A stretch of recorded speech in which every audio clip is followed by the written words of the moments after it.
African Youth Charter into reality and zero into the Ghanaian perspective. Let me mention that Ghana, yes, duly ratified the African Youth Charter, and but as at March 22nd, it is not registered on the AU's website at Ghana. If you go there and check, at Ghana, like the Honorable Deputy Minister rightly mentioned, and it's something that has to be immediately picked up because, as far as we're aware, Ghana Parliament has it and follow the processes. So the Foreign Ministry has to take it. The second thing on the task for the Ministry of Foreign Affairs as they plan these discussions is that's the question. All these beautifully crafted policies that cost millions of dollars to meet in our days to come up with, what happens to them? Implementation of the African Youth Charter, the various protocols and treaties and the rest. There's no enforcement mechanism in place. What if I don't implement? What happens? It leaves a lot of gap. And I would, at this point, like to say thank you to IDEG for the opportunity to bring the Ministry of Foreign Affairs, the National Youth Authority, the civil society, and also the academia together to look at the issue in fostering Ghana's development, where the youth play a critical role. Now, the African Youth Charter serves as a political and legal framework for youth empowerment and development activities at the continental, regional, and national levels all across Africa. Since it was passed in 2006, the AU has declared between the period 2009 and 2018 as the decade for African youth. As the decade for African youth, with an action plan that has been developed to serve as a roadmap for the implementation of the charter. So unlike the national youth policy, where we had a policy developed and an action plan being worked on, the African Youth Charter and the declaration of the Decade of Youth came up immediately with an action plan. But the implementation of the action plan by the AU itself is lacking. A core task of the action plan is to disseminate the African Youth Charter and empowerment and education through the various countries. So the AU itself is failing. Now you go to the AU and the youth desk, the youth department is part of the human resource unit of the African Union. Now if you look at the population of Africa, we're looking at more than 70% below the age of 35. Post the Golden Jubilee, the next 50 years, 2063, looking at the future of AU. Anchored on the youth, there is no youth desk at AU. You know, it's a desk part of the human resource unit. Invite them to programs or activities or initiative interactions, they tell you we are not adequately resourced. Now, the question that comes from the AU, the dear apology, Honorable, to be translated in the Chinese building, is to what extent is the AU itself placing importance on youth development in the continent? This is unacceptable. How many of us here have seen the decade of action for the youth? Can I see my hands? One. Few, and of course those who are directly using. It's on the website. You see, but they are supposed to embark on. It's on the website. Ideally, but if we look at, like the National Youth Authority embarked on the caravan because of the rural communities. How do you translate this into the rural communities? The action plan has a program to disseminate. So I'm beginning from the responsibility on the African Union itself to enjoin the member states to implement the tenets of the various charter that we spend so much money to come up with and adequately resolve the youth department. Now, The background of the action chapter, Madam Chairman, among other things, states that if the vision and the mission of the African Union are to be realized, Africa needs deliberate efforts to accelerate social development that give high priority to youth empowerment and development.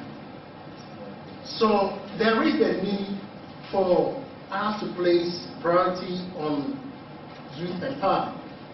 One may wonder the relevance of this statement or ask why the reference to the youth and not leaders. The reason can be found in the preamble to the African Youth Charter, where it is stated clearly that Africa's greatest resource is the youth. Hence, the need to put in place measures to ensure that African countries benefit from the greatest resource, that is youth potential. In some countries, Zambia is about 75% of the population below the age of 35. Come to Ghana is 73.3% below the age of 35. Now, nevertheless, at the fourth ordinary session of the African Union held in September 2012, the Conference of Ministers in charge of youth observed that Africa is yet to reap the immense opportunity of its rich resources, including human capital, because the critical issues underlying the continent's demographics, especially those relating to the young generation, have not been addressed. 2012, after the African Youth Charter came into force, many years after it came into force, and a decade of action plan was also declared. And the Maputo conference also talked about youth empowerment and the various meetings, AU sessions, several of them on youth empowerment. September 2012, we recognize that not much has been done on youth. That is the AU level. As government practitioners or even policymakers, it is important for us to look beyond the ratification or development of policies that highlight the intent of African leaders and governments and be concerned with whether the policy adequately captures the issues of youth, it is actually implemented, the successes, and I have to add that, as Cindy rightly mentioned, the challenges that we are confronted with its implementation have to equally be looked at. And it is also important for us to look at the gaps that exist today and work towards closing those gaps.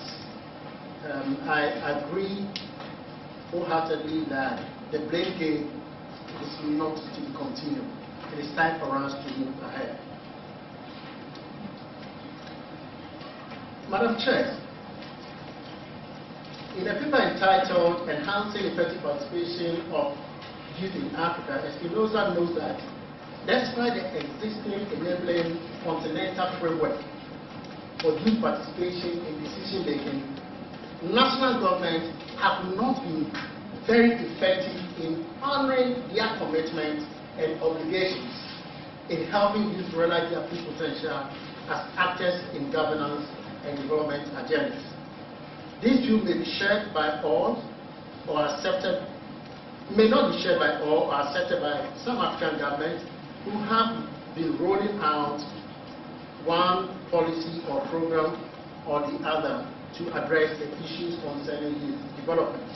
But I guess it captures and highlights the reality, which is that the policies are not having the desired positive impact on youth. For instance, we all know that Ghana has ratified the African Youth Charter and enacted a national policy on the theme towards an empowered youth, impacting positively on national development. The obvious questions and the challenges enumerated by Madam Tamakro, the question is to what extent are these programs financed to have the desired impact on the youth, calling for an increased commitment by African governments, including Ghana. This presentation therefore attempts to look at these issues by focusing on 3 strategic positions or provisions of the Charter and assess the extent to which Ghana has complied or is implemented it, and what could be done to ensure its impact on youth development. One cannot talk about youth issues without looking at the demographic questions, and I just want to say that much has been said about the youth budget, so there's no need to go back into it. And like Doc rightly mentioned, last election in 2012, about 58.44% of the voter population were below between the ages 18 to 35. So they vote, then you could expect that they have high hopes and expectations that cannot be held when the government comes into full force or in full gear.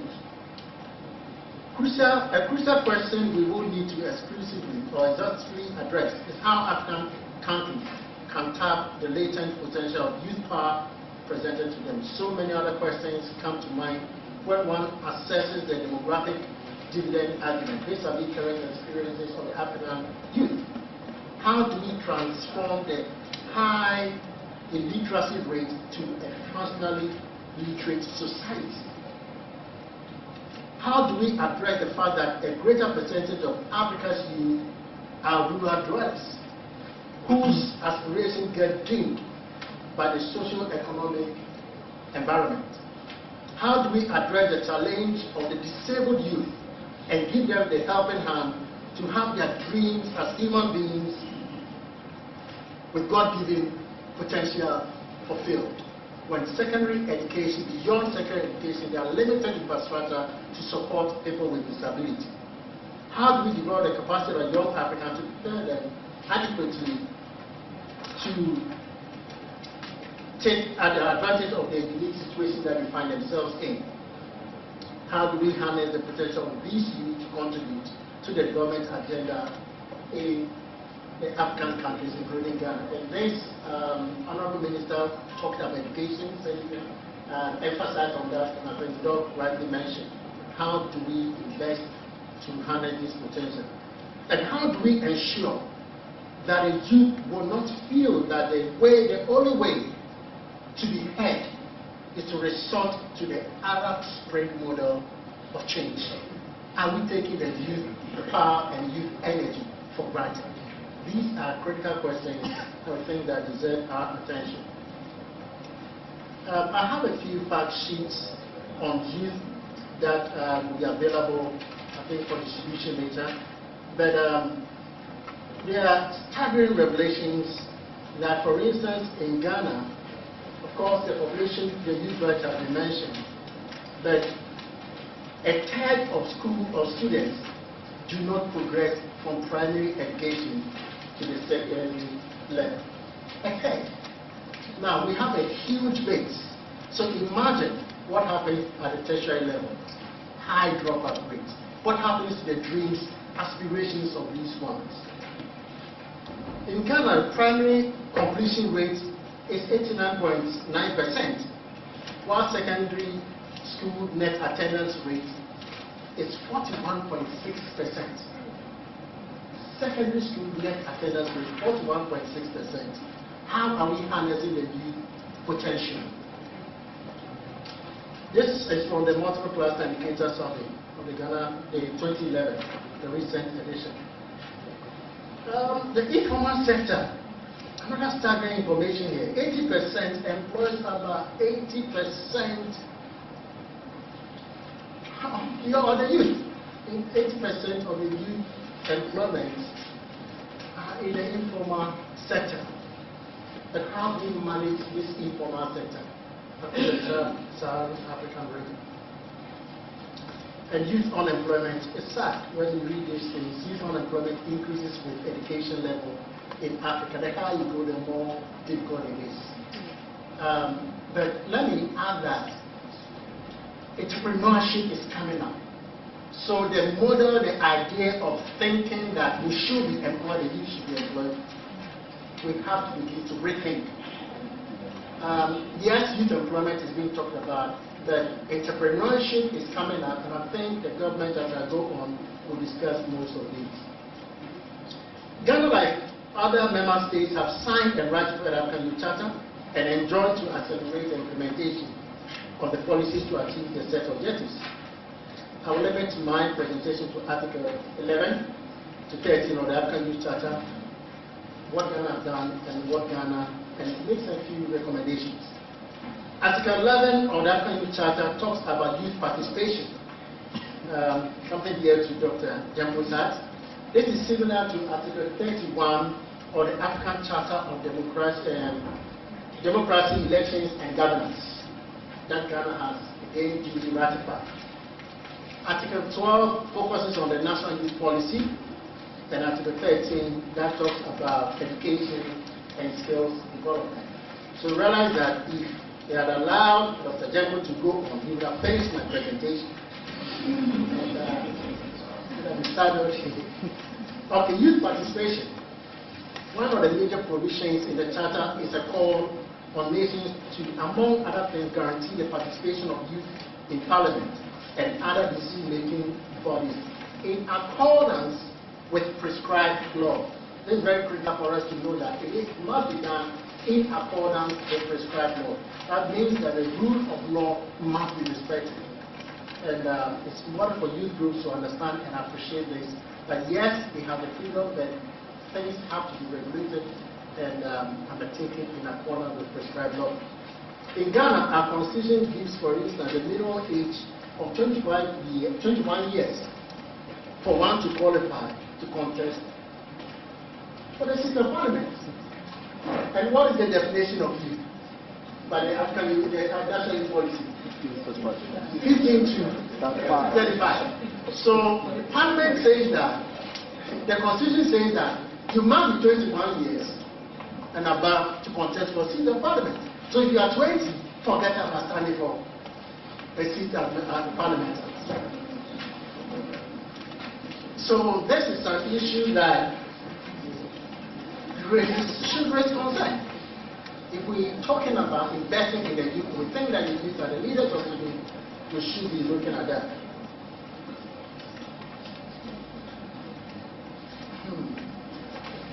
Like Dr. Temple rightly mentioned, most of the young ones who go to Parliament, because of long-term marginalization, they are not exposed. They are not allowed to even begin their process at younger age. So they go there, and all they do is the engagement. But if we need to succeed, the mentorship program and engagement of youth groups with the young parliamentarians have to be stepped out. When you go through the national youth policy, there is no specific mention of youth participation in parliament. Under governance, democracy and leadership, it states that government will promote the active participation in decision-making processes at all levels, rightly mentioned. However, and recent discussions with the National Youth Authority certainly did mention the National Youth Parliament. Discussions are ongoing to strengthen it, to make sure that the platform are given, develop a roadmap, make it more inclusive, and then for the National Youth Authority to lead it, to engage the youth at the community and district levels, to make sure that they have a window to participate in governance. This is a major step towards translating African Youth Charter into reality, but only if it is designed to make it more inclusive. A major point that needs to be made in the area of youth participation is education. And I'm here referring to civic education. The participation of youth, as can be said by African Youth Charter and Ghana's National Youth Policy, can achieve its objective and have impact if the youth are adequately informed about their rights and responsibilities as citizens of the state. Here I want to state that as a nation, we have left the responsibility among almost entirely on the doors of the struggling National Commission for Civic Education. And to some extent, schools, without finding out the resources available for them to carry out the duty effectively.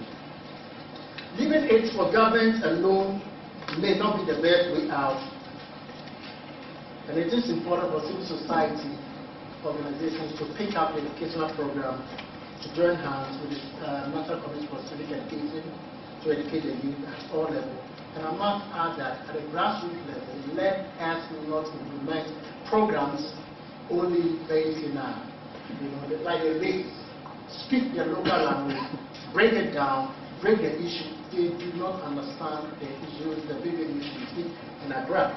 Let us go to the community, bring it down, and let us begin to listen to their aspirations and translate it. I would like to look at Article 12, the National Youth Policy. This enjoins state parties to enact national youth policies and, among other things, put in place measures to step up youth coordinating mechanisms to implement, monitor, and evaluate programs. By enacting the National Youth Policy and setting up the National Youth Authority, Ghana is on course and address some of the issues outlined under the article. After many years of advocacy for the development and passing of the National Youth Policy, Ghana is confronted with the risk of sleeping at the transit lounge, where we think that we have the policy and assuming that we have arrived. Article 12 further calls on governments to develop time-bound national programs of action and provide adequate and sustainable budgetary allocation. And I'm glad that Sebi rightly mentioned that it is in the process and that it's going to be looked at delayed, but being attended to. And it's important to join them. In Ghana, the action plan appears to be absent. Yes, as I already mentioned, that there is draft, as I'm aware, has been in place. But I have to say at this point that there has not been the financial commitment by successive governments to the action plan. The document is almost there. It's almost there. But the budgetary allocation is what is missing, and I have to say that clearly defined governments are unable to commit to its implementation. Hopefully, help, I must say at this point, is needed by civil society, development partners, and a corporate Africa to finance this action plan. It's very critical. I've had a look at the draft document, well comprehensive, but the funding is very critical and necessary. We've talked about the youth budget, and we cannot push to the dark side the issues that confront the youth as not important. There are a few questions I would like to ask at this juncture. To what extent are the activities of the National Youth Authority? I think Sebi mentioned that people about their work with the National Development Planning Commission. I would recommend that this is deepened and strengthened and consolidated. So that, for instance, you don't have the National Youth Policy sitting, the action plan sitting on one side, and the National Medium-Term, Long-Term Development Plan also running in another track. We should be looking at that. In the development of the new Medium-Term Development Plan, we have to make sure that they sync or they synchronize very well. Education and skill development.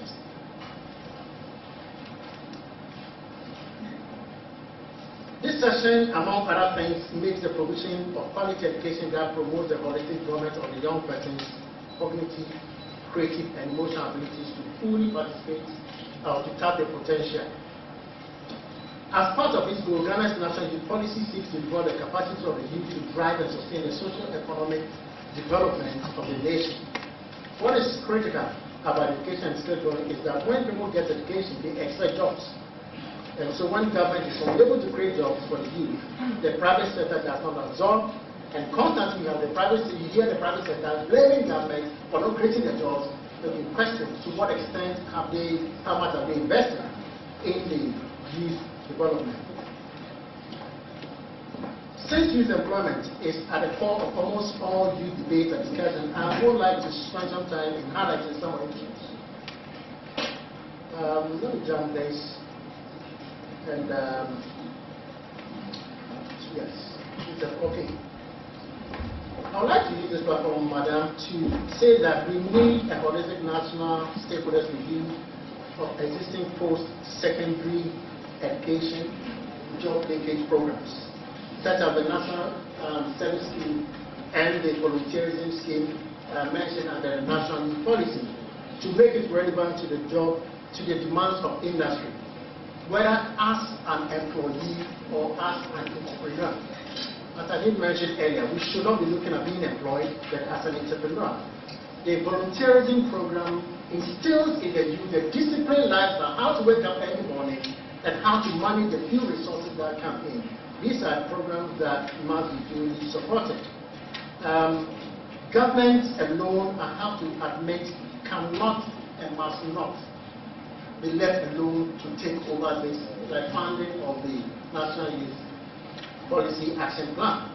The President, rightly, the beginning of the year, announced the 10 million what you mentioned for entrepreneurship. I will challenge corporate Ghana to have a percentile matching fund to this fund, to say that this fund will, okay, President has donated, or the government has announced 10 million. Let's have one corporate institution say that we also match it by 10% and we want to donate $1 million.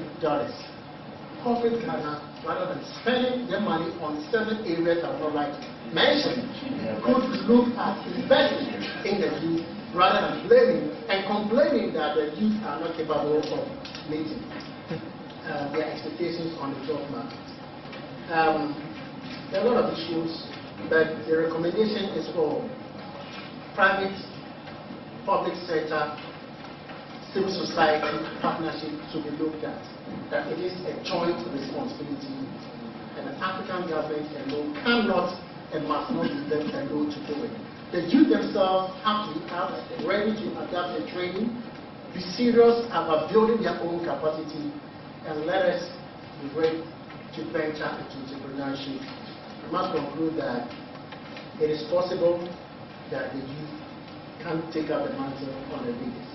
Thank you very much.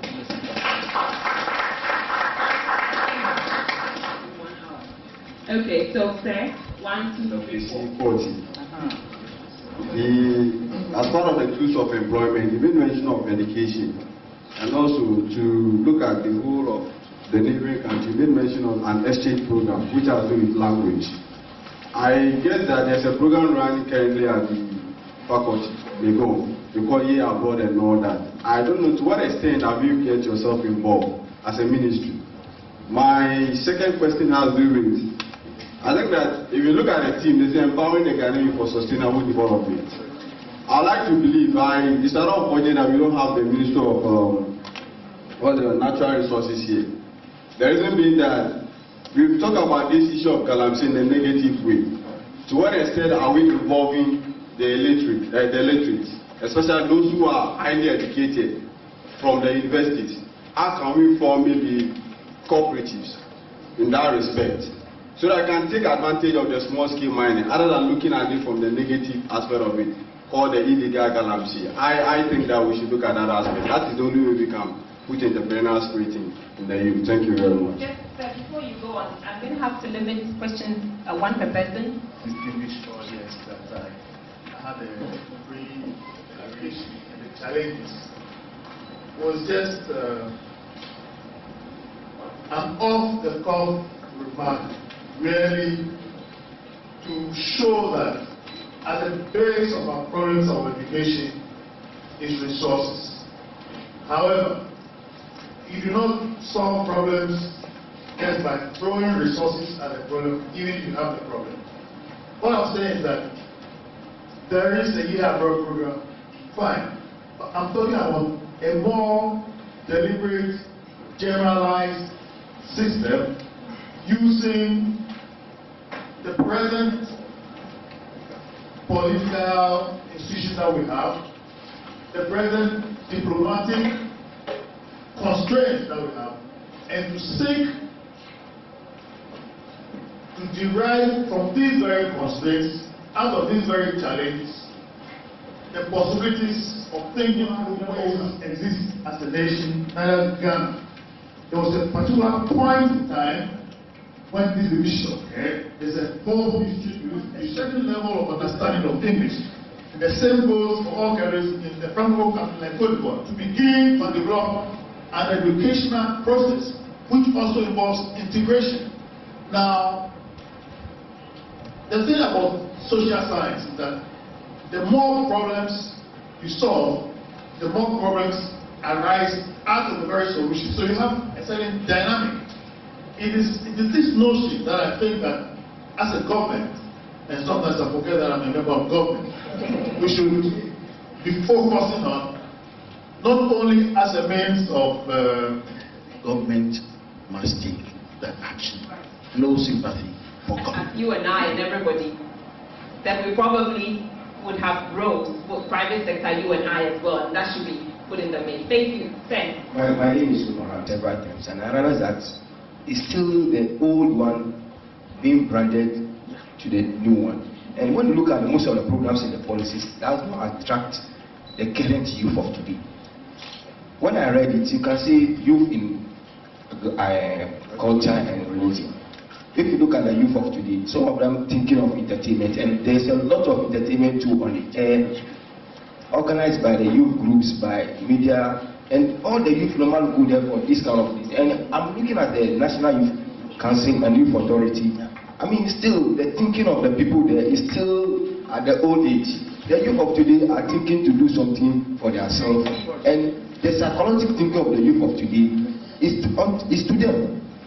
Look at the number of youth who are appear on the television, the talents, music, and blah blah blah. The National Youth Council Authority have their own way of thinking, and the youth too have their own way of thinking.